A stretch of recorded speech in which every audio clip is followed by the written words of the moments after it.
இன்றைக்கு இளைஞர்களுடைய எழுச்சி நாயகனாக இருக்கக்கூடிய பாட்டாளி மக்கள் கட்சியினுடைய தலைவராக இருக்கக்கூடிய மருத்துவர் அன்புமணி ராமதாஸ் அவர்களை அதாவது கௌரவ குறைச்சலாகவும் சிறுமைப்படுத்தியும் தொடர்ந்து அவர் 2 நாட்களாக தொலைக்காட்சிகளுக்கும் சமூக வலைதளங்களெல்லாம் அவர் பேசி வருகின்றது எங்களெல்லாம் மிகப்பெரிய வேதனைக்கு ஆளாகி இருக்கிறோம், கோபத்துக்கு ஆளாகி இருக்கிறோம். ஆகவே ஒட்டுமொத்த தருமபுரி மாவட்டத்தின் சார்பாக நாங்கள் தமிழ்நாடு உழவர் பேரவையின் சார்பாக வன்மையான கண்டனத்தை தெரிவித்துக் கொள்கிறோம். ஒன்றை மட்டும் நாங்கள் தெளிவாக புரிந்திருக்கிறோம். அருள் அவர்கள் பேசுகின்ற வார்த்தையை பார்க்கின்ற பொழுது இந்த கட்சியினுடைய தலைவர், வருங்காலத்தில் இந்த கட்சியை வழிநடத்தக்கூடியவர் மருத்துவர் அன்புமணி ராமதாஸ் ஐயா அவர்கள் தான்.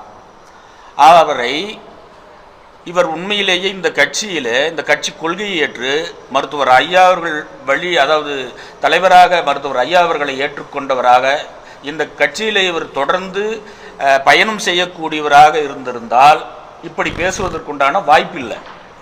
ஆனால் அவர் பேசுகிறார் என்று சொன்னால் என்னை பொறுத்தவரை அவர் பேச்சிலிருந்து புரிந்து கொள்ள வேண்டியது 3 விஷயம் நான் உறுதியாக நினைக்கிறேன். ஒன்று, திராவிட முன்னேற்றக் கழகத்தினுடைய தூண்டுதலாலே பாட்டாளி மக்கள் கட்சியை உடைக்க வேண்டும். அடுத்தது, பாட்டாளி மக்கள் கட்சி எப்படியாவது பலவீனப்படுத்த வேண்டும். மூன்றாவது, இந்த 2ஐயும் நடத்திவிட்டு அவர் வேறு கட்சிக்கு தாவ வேண்டும் என்கின்ற எண்ணம். இது 3ஐயும் மையமாக வைத்துக் கொண்டுதான் அவருடைய செயல்பாடு என்பது இன்றைக்கு தொடர்ச்சியாக இருந்து கொண்டிருக்கிறது. நீங்க பார்த்தீங்கன்னாக்கல தமிழ்நாட்டில் வன்னியர் சங்கம் ஆரம்பித்த காலத்திலிருந்து இன்று வரை மருத்துவர் ஐயா அவர்களை கடவுளாக ஏற்றுக்கொண்டு மருத்துவர் சின்னையா அவர்களை கட்சியினுடைய தலைவராக ஏற்றுக்கொண்டு மூத்த முன்னோடிகள் தமிழ்நாடு முழுக்க இன்றைக்கு இருந்து கொண்டிருக்கிறார்கள். யாரும் இந்த சூழ்நிலையில் ஐயாவுக்கோ சின்னையாவுக்கோ எதிரான ஒரு கருத்தை யாரும் சொல்லவில்லை. நாங்கள் நினைப்பதெல்லாம் எப்படியாவது ஐயாவும் சின்னையாவும் கருத்து முரண்பாடுகளை களைந்து ஒன்றாக செயல்பட வேண்டும். வருகின்ற 2026 பாட்டாளி மக்கள் கட்சி மிகப்பெரிய ஒரு அரசியல் சக்தியாக உருவெடுக்க வேண்டும் என்பதுதான் எங்களுடைய நோக்கம். ஆனால் அருள் சொல்லுகிறார், ஐயாவின் பின்னால் 35 ஆண்டு காலமும் சின்னையாவின் பின்னாடி ஒரு 26 ஆண்டுகளாக நான் தொடர்ந்து பயணித்து வருகிறேன்.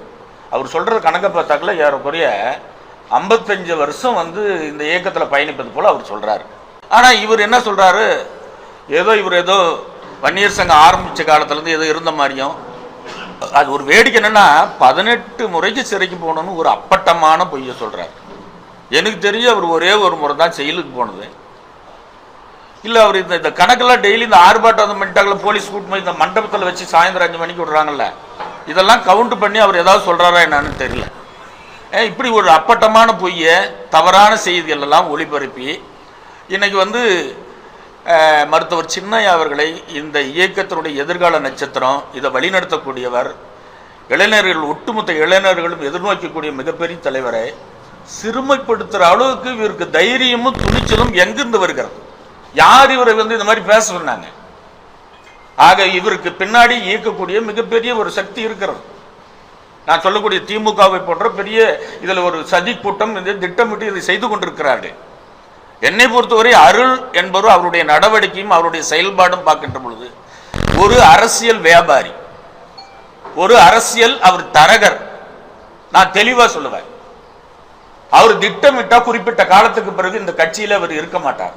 இது எப்படியாவது இந்த கட்சியை உடைத்து பலவீனப்படுத்தி விட்டு அவர் வேற ஒரு கட்சிக்கு தாவ வேண்டும் என்கின்றதால் தான் இந்த திட்டத்தை இவர் திட்டமிட்டு இங்கு செய்து கொண்டிருக்கிறார். ஆனா சேலம் அருள் அவர்கள் திமுகவினுடைய அமைச்சர்களை பார்த்தாலும் போய் காலில் விழுறார்,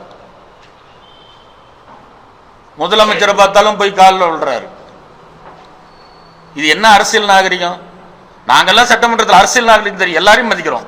எதிர்கட்சியில கூட்டணி கட்சியில் இருக்கிற தலைவர்கள் இப்போ தருமபுரி மாவட்டத்தில் பார்த்தீங்கன்னா எல்லா கட்சி நண்பர்களோட நாங்கெல்லாம் நட்பா பழகிறோம் செய்கிறோம். ஆனா யாரு காலையும் போய் விழுந்தது கிடையாது. சரி, இதாவது அவர் என்ன சொல்லலாம், நான் தொகுதிக்கு மக்களுக்காக ஏதாவது காரியத்தை சாதிக்கிறன்ற அடிப்படையில் போய் நான் காலில் விடுறேன்னு கூட சொல்லலாம். இப்போ எதிர்கட்சியில் இருக்கிற பழனிசாமி கிட்ட வாரத்துக்கு 2 முறை போய் அவர் காலை விழுந்துட்டு வர்றாருன்னா அது என்ன காரணம்? இதை மையமாக வச்சு தான் நான் சொல்கிறேன். அவர் திட்டமிட்டு இந்த கட்சியை உடைத்து இதை பலவீனமாக்கி விட்டு இதில் அதுக்கு உண்டான பலனை அனுபவித்து விட்டு அவர் வேறு கட்சிக்கு தாவுவதற்குண்டான அந்த நிலையில தான் இன்றைக்கு அவருடைய பேட்டி, அவருடைய செயல்பாடுகள் அனைத்தும் இருக்கிறது என்பது தான். ஆகவே தயவு செய்து நீ எல்லா கட்சியில் இருக்கக்கூடிய தொண்டர்களைப் போல பாட்டாளி மக்கள் கட்சியில மருத்துவர் ஐயா அவர்கள் உருவாக்கிய இந்த லட்சியவாதிகளை நீ பலவீனப்படுத்தி விட முடியும் அல்லது மருத்துவர் சின்னையா அவர்களை சிறுமப்படுத்தி விட முடியும் என்று நினைத்தால் அது பகல் கனவு. இத்தோடு உன்னுடைய இது மாதிரியான சிறுமைப்படுத்தக்கூடிய வார்த்தைகள் எல்லாம் நீ நிறுத்தி கொள்ள வேண்டும். அதையும் தாண்டி நடந்தால் எங்களுக்கு எந்த மாவட்டம் என்று எல்லாம் கிடையாது, எந்த எல்லை என்றதெல்லாம் இல்லை. அதுக்கு உரிய பதிலடியை கண்டிப்பாக நாங்கள் தருவோம் என்பதை இந்த நேரத்தில் தெரிவித்துக் கொள்கிறேன். பிளே ஸ்டோர் மற்றும் ஆப் ஸ்டோரில் இருந்து பாலிமர் செயலியை QR கோடு மூலம் பதிவிறக்கம் செய்யுங்கள். செய்திகளை உடனுக்குடன் பெறுங்கள்.